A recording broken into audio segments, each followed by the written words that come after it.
Unity, Victory and Prosperity Rally antar number 9 Amreng Constituency Jeri Kendeng Hempu Mukrang Stadium Halong Kepatupon. Patumi ni Paket Tom Bom Guru Mate Sandeani Jeri Kendeng along Unity, Victory and Prosperity Rally amai Kepatu Pondo halabang so amai long Kepadu lake kehayang tek pusi Cepaklang Pondo lapen aki ongdong Kongres APHRC lapen SDC atum Don Paruhini sose amunin atum Cingbedun lapen Bang Suri si armu sose Cepok Dunlo Mai long CM Dr. Turamrong Hang Chief Guest Aman Pen lapen MP MLA EMs tim kabiang long kito anatum cetong nun si Mai long RDP dun. Kami itong kacing ho, Dr. Tulamrong Hang, alang ni nakajinso pinajoyne, ada itong IEM nakarami bajo ni kumana nakajinso joyne pinida amre konsin tumtong kami asona so development akhir ni tekon longo. Kasi alang iba ini itong amre mondol open, niya so panalang kami so manting konsin tum sisi konsin pinon dekon lo alang iba.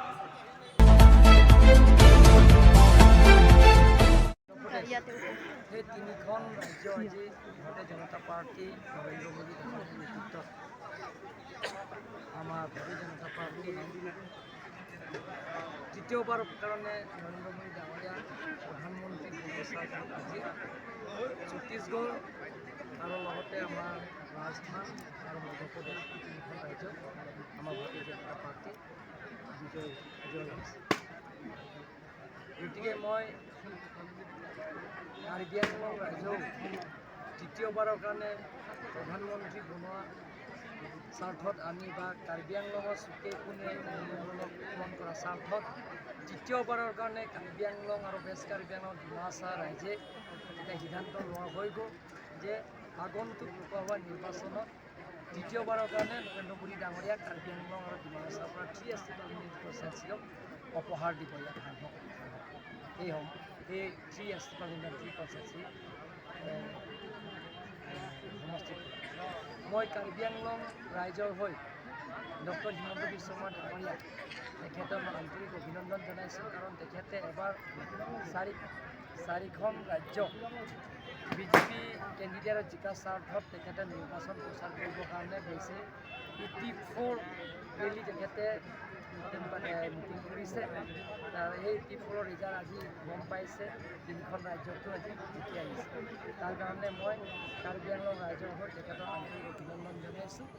আৰু লগতে মই এটা কথা ক'ব বিচাৰিছোঁ যে ইয়াত ভূপেন বৰা দুবাৰমান আহিছে মোৰে সমষ্টিতো আহিছে টংকামুখ যে তুলিৰাম ৰংহাং সমষ্টিত বহুত কেইজনমান জন কৰিছে বুলি কৈছে কিন্তু আপোনালোকে জানে যে যোৱাবাৰ কাৰ্বি আংলং অট'নমাছ কাউন্সিলৰ নিৰ্বাচনত মোৰ সমষ্টিৰ পৰা কংগ্ৰেছৰ প্ৰাৰ্থী দিবলৈ মানুহেই বিচাৰি পোৱা নাই কেণ্ডিডেটে নাই ইয়াত কংগ্ৰেছৰ কেণ্ডিডেট নাই ৰিজনেল পাৰ্টি কেণ্ডিডেট নাই গতিকে তেখেতক মই ক'ব বিচাৰোঁ যে তেখেতে আজি 3 তাৰিখে আপোনালোকৰ মিডিয়াৰ জৰিয়তে মই গম পাইছোঁ 3 তাৰিখে ৰাজীৱ ভৱনত বিজয় উৎসৱ পাতিম বুলি কৈছে সকলোৱে নিমন্ত্ৰণ কৰিছে আপোনালোকৰ মিডিয়াবিলাকৰ নিমন্ত্ৰণ কৰিছে তাতে একেলগে আমাৰ মিঠৈ খাম বুলি কৈছে কিন্তু যে ভূপেন বৰাই যে মনোসজা কথাবিলাকে কয় গতিকে মই তেখেতক আহ্বান কৰিব বিচাৰিছোঁ যে তেখেতে কবিতা বহুত লিখে এই কবিতাই লিখিব লাগে ৰাজনীতি যাব নালাগে তেওঁ যিটো নেকি কংগ্ৰেছৰ সভাপতি যে আসাম প্ৰদেশ কংগ্ৰেছৰ সভাপতিৰ পৰা তেওঁ প্ৰত্যাগ কৰিব লাগিছে যিটো নেকি তেখেতে বিজয় উৎসৱ পাতিম বুলি তেখেতে ঘোষণা কৰিছে আগতীয়াকৈ তেখেতে কংগ্ৰেছৰ বিজয় উৎসৱ পাতিম বুলি তেখেতে ঘোষণা কৰিছে আৰু মানে বিজয় উৎসৱৰ লাড্ডু আৰু তেওঁ মিষ্টি মিঠৈবিলাক তেওঁ অৰ্ডাৰ দিয়া হৈছে গতিকে তেখেতে ৰাইজক যিটো মিছা কথা যে কৈছে